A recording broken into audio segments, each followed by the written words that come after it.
ಆತ್ಮೀಯ 10ನೇ ತರಗತಿ ವಿದ್ಯಾರ್ಥಿಗಳೇ, ಈ ದಿನದ ವಿಡಿಯೋ ತರಗತಿಗೆ ಸ್ವಾಗತ. ವಿದ್ಯಾರ್ಥಿಗಳೇ, ನಾನು ಈ ದಿನದ ವಿಡಿಯೋನಲ್ಲಿ FA2 ಪರೀಕ್ಷೆಗೆ ಸಂಬಂಧಿಸಿದಂತೆ ಒಂದು ಮಾದರಿ ಪ್ರಶ್ನೆ ಪತ್ರಿಕೆಯನ್ನ ಪರಿಚಯಿಸ್ತಾ ಇದ್ದೇನೆ. ಖಂಡಿತ FA2 ಪರೀಕ್ಷೆಗೆ ಈ ಮಾದರಿ ಪ್ರಶ್ನೆ ಪತ್ರಿಕೆ ಹೆಲ್ಪ್ ಆಗುತ್ತೆ ಅಂತೇಳಿ ಹೇಳ್ತಾ ಇದ್ದೀನಿ. ಇನ್ನೇನು ಕೆಲವು ದಿನಗಳಲ್ಲಿ FA2 ಆರಂಭ ಆಗುತ್ತೆ. ಹಾಗೇನೆ ಸಾಕಷ್ಟು ವಿದ್ಯಾರ್ಥಿಗಳಿಗೆ ಉತ್ತಮ ಅಂಕಗಳನ್ನ ಪಡಿಬೇಕು ಅನ್ನೋ ಆಸೆ ಇರುತ್ತೆ. ಹಾಗಾಗಿ ನಿಮಗೆ ಈ ಮಾದರಿ ಪ್ರಶ್ನೆ ಪತ್ರಿಕೆ ಅನುಕೂಲ ಆಗುತ್ತೆ ಅನ್ನೋದು ನನ್ನ ಅಭಿಪ್ರಾಯ. ಸರಿ, ಹಾಗಿದ್ರೆ ಪ್ರಶ್ನೆ ಪತ್ರಿಕೆನಲ್ಲಿ ಯಾವ್ಯಾವ ರೀತಿಯ ಪ್ರಶ್ನೆಗಳಿದೆ ಅಂತ ಹೇಳಿ ನೋಡ್ತಾ ಹೋಗೋಣ. ಅದಕ್ಕಿಂತ ಮುಂಚೆ ಈ ಪ್ರಶ್ನೆ ಪತ್ರಿಕೆ ಒಳಗೊಂಡಿರ್ತಕ್ಕಂತಹ ಅಂಶಗಳೇನು ಅಂತ ಹೇಳಿ ನೋಡೋದಾದ್ರೆ, ಆ ಗದ್ಯ ಭಾಗದಲ್ಲಿ ಭಾಗ್ಯಶಿಲ್ಪಿಗಳು ಎದೆಗೆ ಬಿದ್ದ ಅಕ್ಷರ, ಪದ್ಯ ಭಾಗದಲ್ಲಿ ಕೌರವೇಂದ್ರನ ಕೊಂದೆ ನೀನು ಛಲಮನೆ ಮೆರವೆಂ, ಹಾಗೆ ಪೂರಕ ಪಾಠಗಳಲ್ಲಿ ಭಗತ್ ಸಿಂಗ್ ಮತ್ತೆ ಉದಾತ್ತ ಚಿಂತನೆಗಳು, ಇದಿಷ್ಟು ಅಂಶಗಳು ಮತ್ತೆ ವ್ಯಾಕರಣ ಅಂಶಗಳನ್ನ ಈ ಪ್ರಶ್ನೆ ಪತ್ರಿಕೆ ಒಳಗೊಂಡಿದೆ ಅಂತಾನೆ ಹೇಳ್ಬೋದು. ನಾನು ಇಲ್ಲಿ 40 ಅಂಕದ ಪ್ರಶ್ನೆ ಪತ್ರಿಕೆಯನ್ನ ಪರಿಚಯಿಸ್ತಾ ಇದ್ದೀನಿ. 20 ಅಂಕಗಳಿಗೆ ಸಾಮಾನ್ಯವಾಗಿ ನಿಮ್ಮ ಟೆಸ್ಟ್ ನಡೀಬಹುದು. ಆದ್ರೆ 40 ಮಾರ್ಕ್ಸ್ ಇಂದ ಓದ್ಕೊಂಡ್ರೆ ಅದರಲ್ಲಿ ಇಂಪಾರ್ಟೆಂಟ್ ಕ್ವಶನ್ಸ್ ಜಾಸ್ತಿ ಇರುತ್ತೆ ಅಂತ ಹೇಳಿ 40 ಮಾರ್ಕ್ಸ್ ಕ್ವಶನ್ ಪೇಪರ್ ನಾನು ನಿಮ್ಗೆ ಇಂಟ್ರೊಡ್ಯೂಸ್ ಮಾಡ್ತಾ ಇದ್ದೀನಿ. ಫಸ್ಟ್ ಮೇನಲ್ಲಿ ಬಹು ಆಯ್ಕೆ ಪ್ರಶ್ನೆಗಳನ್ನ ಕೊಟ್ಟಿರ್ತಾರೆ. ಒಂದು ಪ್ರಶ್ನೆಗೆ 4 ಆಯ್ಕೆಗಳಿರುತ್ತೆ. ಅದರಲ್ಲಿ ಸರಿಯಾದಂತಹ ಉತ್ತರವನ್ನ ಆರಿಸಿ ಬರೀಬೇಕು. ನಾನು ಇವಾಗ ಫಸ್ಟ್ ಮೇನಿಂದ ಕ್ವಶನ್ಗಳನ್ನ ಕೇಳ್ತಾ ಹೋಗ್ತೀನಿ. ನಿಮ್ಗೆ ಉತ್ತರಗಳು ಗೊತ್ತಿತ್ತು ಅಂತ ಹೇಳಿದ್ರೆ ಲೈವ್ ಚಾಟ್ ಅಲ್ಲಿ ಅಥವಾ ಕಮೆಂಟ್ ಬಾಕ್ಸ್ ಅಲ್ಲಿ ಆನ್ಸರ್ಸ್ ನ ಮಾಡ್ಬೋದು. ಸರಿನಾ? ಸ್ಟಾರ್ಟ್ ಮಾಡೋಣ. ಹಾಗಿದ್ರೆ ಫಸ್ಟ್ ಮೇನ್ ಈ ರೀತಿಯಾಗಿದೆ. ಕೆಳಗಿನ ಪ್ರತಿಯೊಂದು ಹೇಳಿಕೆಗಳಿಗೂ 4 ಆನ್ಸರ್ಸ್ ಗಳನ್ನ, ಉತ್ತರಗಳನ್ನ ಕೊಡಲಾಗಿದೆ. ಅದರಲ್ಲಿ ಸರಿಯಾದಂತ ಉತ್ತರವನ್ನ ಆರಿಸಿ ಬರೆಯಿರಿ ಅಂತ ಹೇಳಿ ಕೊಟ್ಟಿದ್ದಾರೆ. ಫಸ್ಟ್ ಕ್ವಶನ್ ಈ ರೀತಿಯಾಗಿದೆ. ಕನ್ನಡ ವರ್ಣಮಾಲೆಯಲ್ಲಿರುವ ದೀರ್ಘ ಸ್ವರಗಳ ಸಂಖ್ಯೆ ಎಷ್ಟು ಅಂತ ಹೇಳಿ ಕೇಳಿದ್ದಾರೆ. ನಾನು ನಿಮ್ಗೆ ಯಾವಾಗ್ಲೂ ಹೇಳ್ತಾ ಇರ್ತೀನಿ, ಮೇನ್ ಎಕ್ಸಾಮ್ ಅಲ್ಲಿ ಇರ್ಬೋದು ಅಥವಾ ಟೆಸ್ಟ್ ಅಲ್ಲಿ ಇರ್ಬೋದು, ವರ್ಣಮಾಲೆ ಮೇಲೆ ಒಂದು ಪ್ರಶ್ನೆ ಇದ್ದೇ ಇರುತ್ತೆ ಅಂತ ಹೇಳಿ ಹೇಳ್ತಿರ್ತೀನಿ. ಇಲ್ಲಿ ನೋಡಿ, ಇಲ್ಲಿ ಸ್ವರಗಳು ಒಟ್ಟು 13 ಅಂತ ಹೇಳಿ ನಮಗೆ ಗೊತ್ತು. ಆ ಸ್ವರಗಳಲ್ಲಿ ರಸ್ವ ಸ್ವರ, ದೀರ್ಘ ಸ್ವರ, ಪ್ಲುತ ಸ್ವರ ಅಂತ ಹೇಳಿ ವಿಭಾಗವನ್ನ ನಾವು ಮಾಡಿದ್ದೇವೆ. ಅದೇ ರೀತಿ ಇಲ್ಲಿ ಪ್ರಶ್ನೆ ಏನು ಅಂತ ಹೇಳಿದ್ರೆ, ದೀರ್ಘ ಸ್ವರಗಳ ಸಂಖ್ಯೆ ಎಷ್ಟು ಅಂತ ಹೇಳಿ ಕೇಳಿದ್ದಾರೆ. 2 ಮಾತ್ರ ಕಾಲದಲ್ಲಿ ಉಚ್ಚಾರ ಮಾಡ್ತಕ್ಕಂತಹ ಸ್ವರಗಳನ್ನ ದೀರ್ಘ ಸ್ವರಗಳು ಅಂತ ಹೇಳಿ ಕರೀತಾರೆ. ಇವಾಗ ಆಯ್ಕೆಗಳನ್ನ ನೋಡ್ತಾ ಹೋಗೋಣ. Option A 25, option B 2, option C 7, option D 5. ದೀರ್ಘ ಸ್ವರ ಅಂದ್ರೆ 2 ಮಾತ್ರ ಕಾಲದಲ್ಲಿ ಉಚ್ಚಾರ ಮಾಡ್ತಕ್ಕಂಥ ಅಕ್ಷರಗಳು. ಆ, ಈ, ಊ, ಈ ರೀತಿ ಅಕ್ಷರಗಳನ್ನ ನಾವು ದೀರ್ಘ ಸ್ವರ ಅಂತ ಕರಿತೀವಿ. ಎಷ್ಟಿದೆ ಒಟ್ಟು ಅಕ್ಷರಗಳು? ಎಸ್, ವೆರಿ ಗುಡ್, 7 ಅಕ್ಷರಗಳು. ನೋಡಿ, ಈ ರೀತಿ ನೀವು ಉತ್ತರವನ್ನ ಬರೀಬೇಕು. ಫಸ್ಟ್ ಮೇನ್ ನ ಮೊದಲನೇ ಪ್ರಶ್ನೆ, ಇದಕ್ಕೆ ಸರಿಯಾದಂತ ಉತ್ತರ ಅಂತ ಹೇಳಿದ್ರೆ ಆಪ್ಷನ್ ಸಿ 7. ಈ ರೀತಿ ನೀವು ಬರೀಬೇಕಾಗುತ್ತೆ. ನಂತರ ಎರಡನೇ ಪ್ರಶ್ನೆ ಈ ರೀತಿಯಾಗಿದೆ. ಅಂತಕಾತ್ಮಜ ಪದವು ಈ ಸಮಾಸಕ್ಕೆ ಉದಾಹರಣೆಯಾಗಿದೆ. ಅಂತಕಾತ್ಮಜ, ಅಂತಕಾತ್ಮ ಅಂದ್ರೆ ಯಮ, ಜ ಅಂದ್ರೆ ಜನಿಸಿದವರು. ಯಮನಿಂದ ಜನಿಸಿದವರು ಯಾರು? ಎಸ್, ವೆರಿ ಗುಡ್, ಯುಧಿಷ್ಠಿರ ಅಥವಾ ಧರ್ಮರಾಯ. ಸೊ ಈ ರೀತಿ ಇದ್ರೆ ಅದು ಯಾವ ಸಮಾಸ? ಆಪ್ಷನ್ ಎ ಕ್ರಿಯಾ ಸಮಾಸ, ಆಪ್ಷನ್ ಬಿ ದ್ವಿಗು ಸಮಾಸ, ಆಪ್ಷನ್ ಸಿ ತತ್ಪುರುಷ ಸಮಾಸ, ಆಪ್ಷನ್ ಡಿ ಬಹುರ್ವಿಹಿ ಸಮಾಸ. ನೋಡಿ, ಕ್ರಿಯಾ ಸಮಾಸ ಅಂದ್ರೆ ಕ್ರಿಯಾಪದ ಇರ್ಬೇಕು ಅಲ್ವಾ? ಇಲ್ಲಿ ಕ್ರಿಯಾಪದ ಇಲ್ಲ. ದ್ವಿಗು ಸಮಾಸ ಅಂತ ಹೇಳಿದ್ರೆ ಪೂರ್ವಪದ ಸಂಖ್ಯಾವಾಚಕವಾಗಿರ್ಬೇಕು. ಇಲ್ಲಿ ಸಂಖ್ಯೆ ಕೂಡ ಇಲ್ಲ. ತತ್ಪುರುಷ ಸಮಾಸ ಅಂದ್ರೆ ನಾಮಪದ ಇರ್ಬೇಕು ಅಲ್ವಾ? ಇಲ್ಲಿ ಇದು ಬಹುರ್ವಿ ಸಮಾಸ ಆಗತ್ತೆ. ಅಂತಕಾತ್ಮಜ ಅಂದ್ರೆ ಯಮನ ಮಗ ಯಾರೋ ಅವನು ಯುಧಿಷ್ಠಿರ ಅಥವಾ ಧರ್ಮರಾಯ. ಹಾಗಾಗಿ ಆಪ್ಷನ್ ಡಿ ಸರಿಯಾದ ಉತ್ತರ. ಆಪ್ಷನ್ ಡಿ ಬಹುರ್ವಿಹಿ ಸಮಾಸ. ನೀವು ಉತ್ತರ ಬರೆಯುವಾಗ ಆಯ್ಕೆಯನ್ನ ಕೂಡ ಬರಿಬೇಕು, ಹಾಗೆ ಅದ್ರ ಜೊತೆಗೆ ಉತ್ತರವನ್ನ ಕೂಡ ಬರಿಬೇಕು. ಬಹುರ್ವಿಹಿ ಸಮಾಸ. ನಂತರ ನೋಡಿ, ಇಲ್ಲಿ ಮೂರನೇ ಪ್ರಶ್ನೆ ಈ ರೀತಿಯಾಗಿದೆ. ಪುಣ್ಯ ಪದದ ವಿರುದ್ಧಾರ್ಥಕ ಪದ. ನೋಡಿ, ಆಪ್ಷನ್ಸ್ ನ ಗಮನಿಸಿ. ಆಪ್ಷನ್ ಎ ಪಾಪ, ಆಪ್ಷನ್ ಬಿ ಕರುಣ, ಆಪ್ಷನ್ ಸಿ ಧರ್ಮ, ಆಪ್ಷನ್ ಡಿ ಒಳಿತು. ಪುಣ್ಯ, ಎಸ್, ವೆರಿ ಗುಡ್, ಪಾಪ. ಆಪ್ಷನ್ ಎ ಪಾಪ ಸರಿಯಾದ ಉತ್ತರ. ಓಕೆನಾ? ನಂತರ ಸೆಕೆಂಡ್ ಮೇನ್ ಈ ರೀತಿಯಾಗಿದೆ.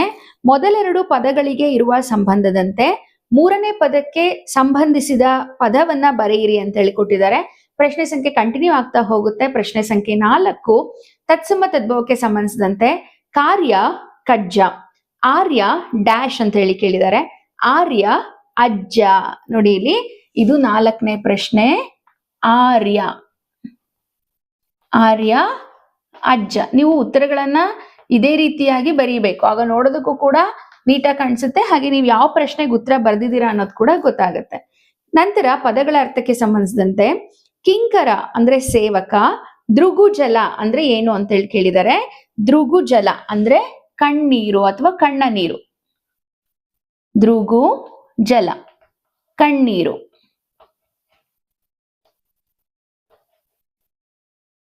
ನೋಡಿ, ಹಾಗೆ ಈ ಮೇಲಿನ ಕಟ್ಟ ಕಡೆಯ ಪ್ರಶ್ನೆ ಈ ರೀತಿಯಾಗಿದೆ. ಚತುರ್ಥಿ ವಿಭಕ್ತಿಯ ಕಾರಕಾರ್ಥ ಸಂಪ್ರದಾನ ಆದ್ರೆ ಸಪ್ತಮಿ ವಿಭಕ್ತಿಯ ಕಾರಕಾರ್ಥ ಯಾವುದು ಅಂತ ಹೇಳಿ ಕೇಳಿದ್ದಾರೆ. ವಿಭಕ್ತಿಗಳು, ಪ್ರತ್ಯಯಗಳು, ಕಾರಕಾರ್ಥಗಳ ಮೇಲೆ ಪ್ರಶ್ನೆ ಇದ್ದೇ ಇರುತ್ತೆ. ಇಲ್ಲಿ ನೋಡಿ, ಕರ್ತೃ, ಕರ್ಮ, ಕರಣ ಅಲ್ವಾ, ಇದು ಏನಾಗುತ್ತೆ, ತೃತೀಯ ವಿಭಕ್ತಿ ಆಗುತ್ತೆ. ಕರ್ತೃ, ಕರ್ಮ, ಕರಣ, ಸಂಪ್ರದಾನ. ಸಂಪ್ರದಾನ ಚತುರ್ಥಿ ವಿಭಕ್ತಿ ಆಯ್ತು. ಸಪ್ತಮಿ ಅಂದ್ರೆ ಕರ್ತೃ, ಕರ್ಮ, ಕರಣ, ಸಂಪ್ರದಾನ, ಅಪದಾನ, ಸಂಬಂಧ, ಅಧಿಕರಣ. ಅಧಿಕರಣ ಸರಿಯಾದ ಉತ್ತರ, ಸಪ್ತಮಿ.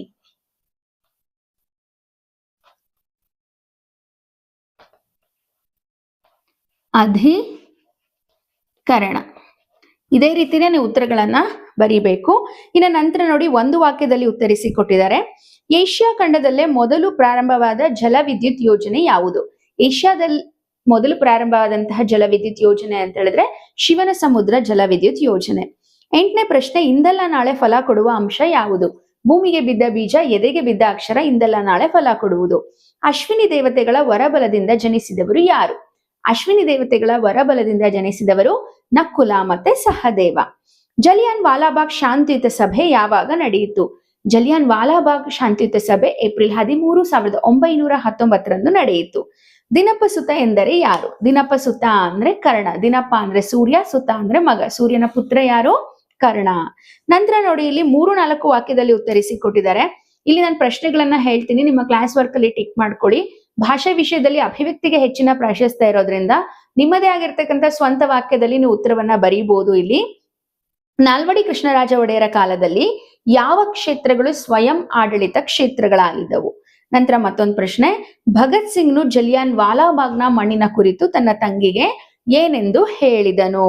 ಇದಾದ ನಂತರ 5th ಮೇನಲ್ಲಿ ಕವಿ ಪರಿಚಯ ಇದೆ. 3 ಅಂಕಗಳಿಗೆ ಇಲ್ಲಿ ಕುಮಾರವ್ಯಾಸ ಕವಿಯ ಪರಿಚಯವನ್ನ ಕೊಟ್ಟಿದ್ದಾರೆ. ಕುಮಾರವ್ಯಾಸ, ಈತನ ಕಾಲ 1430. ಈತ ಗದಗ ಪ್ರಾಂತ್ಯದ ಕೋಳಿವಾಡದಲ್ಲಿ ಜನಿಸಿದನು. ಈತ ಗದುಗಿನ ವೀರನಾರಾಯಣನ ಭಕ್ತನಾಗಿದ್ದ. ಈತ ಕನ್ನಡ ಭಾರತ, ಕುಮಾರವ್ಯಾಸ ಭಾರತ ಎಂಬ ಹೆಸರಿರುವ ಕರ್ನಾಟ ಭಾರತ ಕಥಾಮಂಜರಿ ಎಂಬ ಕಾವ್ಯವನ್ನ ರಚನೆ ಮಾಡಿದ್ದಾನೆ. ಹಾಗೇನೆ ಈತನಿಗೆ ರೂಪಕ ಸಾಮ್ರಾಜ್ಯ ಚಕ್ರವರ್ತಿ ಎನ್ನೋ ಬಿರುದು ಕೂಡ ಇತ್ತು. ಇದಿಷ್ಟನ್ನ ನೀವು ಬರೀಬೇಕಾಗುತ್ತೆ. ಇನ್ನು ನಂತರ ನೋಡಿ, ಇಲ್ಲಿ ಸಂದರ್ಭದೊಡನೆ ಸ್ವಾರಸ್ಯ ವಿವರಿಸಿ ಅಂತ ಹೇಳ್ಕೊಟ್ಟಿದ್ದಾರೆ. ತಾವು ಕಡಿಮೆ ಮಾತನಾಡಿದ್ದೀರಿ, ಹೆಚ್ಚು ಕೆಲಸ ಮಾಡಿದ್ದೀರಿ. ಭಾಗ್ಯಶಿಲ್ಪಿಗಳು ಪಾಠ ಇದು ಜಯಪ್ಪ ಗೌಡ ಅವರು ರಚನೆ ಮಾಡಿದ್ದಾರೆ. ಆಯ್ಕೆಗೆ 1 ಅಂಕ, ಸಂದರ್ಭಕ್ಕೆ 1 ಅಂಕ, ಸ್ವಾರಸ್ಯಕ್ಕೆ 1 ಅಂಕ. ವಿಶ್ವೇಶ್ವರಯ್ಯನವರ ಜನ್ಮ ಶತಮಾನೋತ್ಸವದ ಆಚರಣೆ ಸಂದರ್ಭದಲ್ಲಿ ಭಾರತ ದೇಶದ ಪ್ರಥಮ ಪ್ರಧಾನಿಗಳಾದಂತಹ ನೆಹರು ಅವರು ವಿಶ್ವೇಶ್ವರಯ್ಯನ ಹೊಗಳ್ಬಿಟ್ಟು ಈ ಸಾಲನ್ನ ಹೇಳಿರ್ತಕ್ಕಂಥದ್ದು.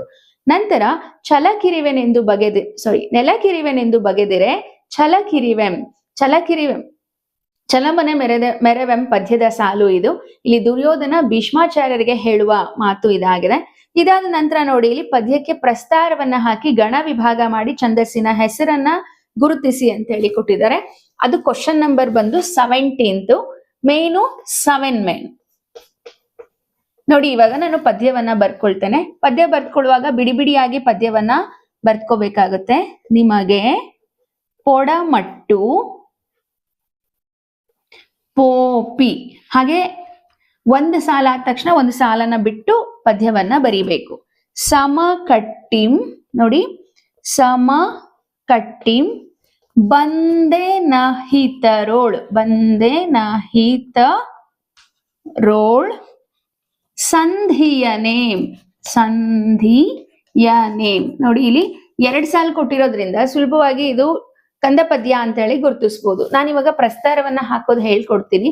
ಯಾರಿಗಾದ್ರೂ ಪ್ರಸ್ತಾರ ಹಾಕೋದಕ್ಕೇನೆ ಬರಲ್ಲ ಅಂತ ಹೇಳಿದ್ರೆ ಇದಕ್ಕೆ ಸಂಬಂಧಿಸಿದಂತ ಒಂದು ವಿಡಿಯೋ ಇದೆ, ನೀವು ಅಲ್ಲೇ ವೀಕ್ಷಿಸಬಹುದು. ನಿಮಗೆ ಪೋಡ ಮಟ್ಟು, ಒತ್ತಕ್ಷರದ ಹಿಂದಿನ ಅಕ್ಷರ ಗುರು ಆಗತ್ತೆ.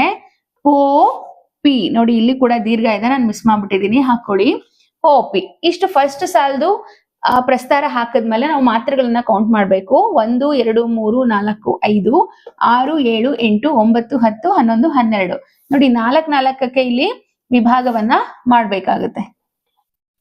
ಈ ರೀತಿ ವಿಭಾಗ ಮಾಡಿದ್ಮೇಲೆ ಎಷ್ಟು ಮಾತ್ರೆ ಇದೆ ಅಂತ ಹೇಳಿ ಬರಿಬೇಕು. ತುಂಬಾ ಮಕ್ಕಳು ವಿಭಾಗ ಮಾಡೋದಿಲ್ಲ, ಮಾತ್ರೆಗಳನ್ನ ಬರೆಯೋದಿಲ್ಲ. ಈ ರೀತಿ ಬರ್ದ್ರೆ ನಿಮಗೆ ಪೂರ್ಣ ಅಂಕ ಸಿಗೋದಿಲ್ಲ. ಪದ್ಯವನ್ನ ಬರೆದು ಪ್ರಸ್ತಾರ ಹಾಕಿದಕ್ಕೆ 1 ಮಾರ್ಕ್ಸ್, ವಿಭಾಗ ಮಾಡಿದಕ್ಕೆ 1 ಮಾರ್ಕ್ಸ್. ಅದು ಯಾವ ಛಂದಸ್ಸು ಅಂತ ಬರ್ದ್ರೆ ಅದಕ್ಕೆ 1 ಮಾರ್ಕ್ಸ್ ಇರುತ್ತೆ. ಓಕೆನಾ?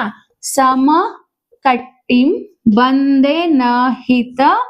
ನೋಡಿ ಇಲ್ಲಿ ಅರ್ಧಾಕ್ಷರ ಬಂತು ಅಂದ್ರೆ 2 ಅಕ್ಷರ ಸೇರಿ ಗುರು ಹಾಕ್ಬೇಕು. ಸಂಧಿಯ ನೇಮ್. ಇವಾಗ ಎಣ್ಸಿ 1 2 3 4 5 6 7 8 9 10 11 12 13 14 15 16 17 18 19 20. ಇಲ್ಲೂ ಅಷ್ಟೇ 4 ವಿಭಾಗ ಮಾಡಬೇಕು.